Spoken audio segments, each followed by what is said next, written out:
4th and 1, and Perry not going to get the first down. And that's about it. Baltimore State wins their 3rd straight national championship. 45-16 is your final in this one. It was the best of times in Baltimore. The Baltimore State Stallions had won their 3rd straight national championship game early in January, defeating the West Virginia Mountaineers by a score of 45-16, winning their 3rd straight national championship and capping off another undefeated season in which they outscored their opponents 761 to 194.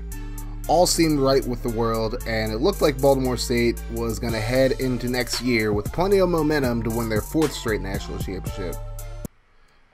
But then the offseason happened. Just a few days after winning the national championship, Charles McCray announced that he was going to be leaving Baltimore State and taking a head coaching position at USC with the firing of Clay Helton. This move surprised many Baltimore State fans because McCray had just signed a 7-year extension just last season after winning the national championship, during a time in which he claimed that he wanted Baltimore State to be his final job before he decided to retire once and for all. This move was highly publicized, especially days after winning the national championship, and many people were questioning why. The answer would come very soon, and it would turn the Baltimore State football program as we know it upside down.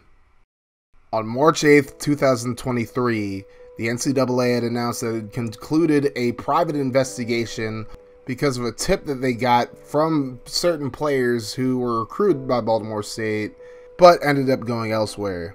Now, these players did choose to remain anonymous, but many of them reported to the NCAA that Baltimore State had offered them financial gain, among many other promises as well, and the NCAA decided that they were going to do a full investigation, but under the radar, which is why nobody really heard about it until now. And the NCAA had found enough evidence of these violations to sanction Baltimore State, which pretty much explains why Coach McCray decided to leave Baltimore State on such short notice and so suddenly. Baltimore State was hit with the following list of sanctions: 3 years of probation, only for their football team, so their basketball team and every other team that they have will not be punished. A loss of 15 scholarships for the next 3 seasons, which goes down to about 5 per year. They will not allow to have any official player visits for this season, which is really crippling if you really think about it, and there will be a limit over the next 2 seasons as well. Baltimore State is restricted to recruiting only in Maryland and its border states, which are Virginia, Delaware, DC, West Virginia, and Pennsylvania, for the next 3 seasons, which is very crippling considering how many different pipelines they have all around the country. And they can only redshirt 5 players this season, which we'll get to in just a moment, but they're going to be losing a lot of players as well, but again, we'll get to that in just a moment. And they must leave the ACC for 2 seasons and become an independent team. Strangely enough, however, Baltimore State avoided a postseason ban, so should they make the postseason, or even the national championship, they'll be allowed to compete for it. Also, surprisingly, they were not forced to vacate any of their victories over the past 6 years. Now, many Baltimore State players were affected by these sanctions and decided to transfer, including Fred Kane, Jeff Elliott, Bobby Rodriguez, Chad Wright, Antonio Coleman, Carlos Starks, Josh Bryant, Derek Wade, CJ McCray, and Marcus Kane. All of these guys who didn't declare for the draft before the sanctions. The reason Jake Pride isn't here is because he did declare for the draft. This obviously doesn't include any seniors who graduated as well, so let's just go down the list. Fred Kane going to Minnesota, his home state, to play for the Golden Gophers, as is his brother Marcus Kane. Jeff Elliott and Chad Wright both decided to declare for the supplemental draft, as they couldn't find any schools that they wanted to transfer to. Bobby Rodriguez, another Minnesota native, also transferred to Minnesota. Antonio Coleman transferred to Maryland. Josh Bryant to Missouri. Carlos Starks to Clemson. Derek Wade to Illinois. And CJ McCray, again, followed his father, Charles, to USC. The new head coach for the Baltimore State Stallions is none other than Lewis Gibson Sr., the father of former Baltimore State quarterback Lewis Gibson Jr., although he wasn't called Lewis Gibson Jr. at that time. Gibson Sr. is a former Baltimore high school coach who had won multiple state championships in the state of Maryland. He later became the offensive coordinator at Towson, leading them to a national championship on the FCS level just a few seasons ago. Now he takes over at Baltimore State, having never been a head coach at the college level, but he brings a whole new system of offense into Baltimore State as he is huge on the air raid offense. So Baltimore State, which has always been a run-first football team, is now transitioning into a pass-heavy offense. Even with all of the sanctions, Baltimore State still had a really good offseason as far as recruiting classes go. They picked up 2 5-star recruits in Turner and Hobbs, as you see, and they also picked up a couple of 4-stars as well, multiple 3-stars, and a few 1-stars to round out the recruiting class. So now we look at Baltimore State's quarterback situation, with Fred Kane gone and Eric McIntyre also transferring as a result of the violations. Julius Hobbs, a freshman quarterback out of Millbrook, Alabama, looks to be the starting quarterback in Baltimore State. He's a very athletic, raw talent, but Coach Gibson has a lot of faith in him, and considering most people see Gibson as a QB whisperer, betting against Hobbs probably isn't a smart bet. He'll be flanked by Kevin Pride, the younger brother of former cornerback Jake Pride.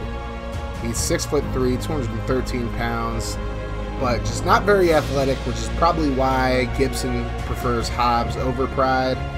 But he's still a solid passer, and he's probably the better passer between the two, so expect him to get some playing time.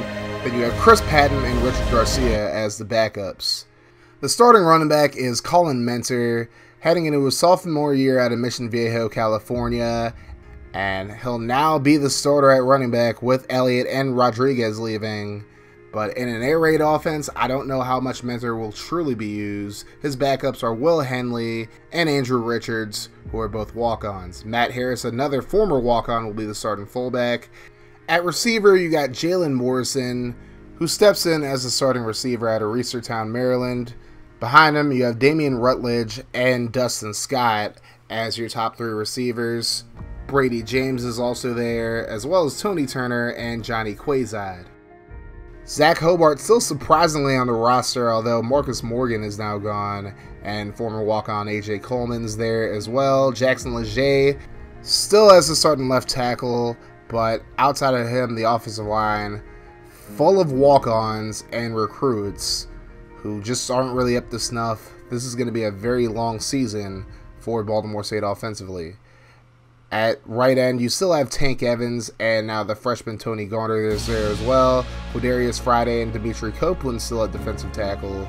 George Smith starting at left outside linebacker. Bailey Barba and Yosefa Lopamaua, the starting middle linebackers in this new 3-4 defense. Chadwick Passmore is actually back, and now finally starting at right outside linebacker. But at cornerback, we're not looking very good at all. Armstrong probably the best one we have.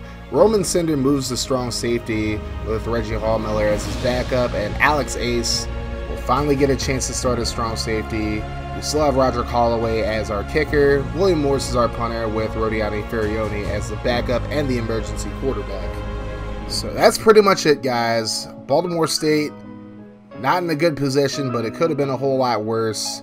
And between the recruiting violations and people just graduating, we lost a lot of really good players on this Baltimore State team. We still have a lot of really good players, however, so don't sleep on us quite yet, but things just are not looking very good in Baltimore. But we'll just have to see how everything plays out. So thank you guys so much for watching this video. Make sure you guys hit that like button if you enjoyed the video, and if you enjoyed the storyline, or even if you have some constructive criticism about the storyline, like if I could have delivered it a little bit better or anything like that, let me know in the comments section, guys. Also, in the comments section, this is the only place I'm going to have it happen. I'm not going to do it in my Discord server. I'm not going to do it on Twitter. It has to be right here if you want it considered. I am going to be accepting recruits for year 7 of the Baltimore State Dynasty, but keep in mind, if you actually want to play for Baltimore State, you're pretty much going to have to make your player come out of Virginia, Maryland, West Virginia, Pennsylvania, DC, or Delaware. Otherwise, I won't be allowed to go after them because of the NCAA violations. Now, the template is going to be in the description along with all of my socials, so make sure you guys go follow those, by the way, for updates on videos, streams, and all that.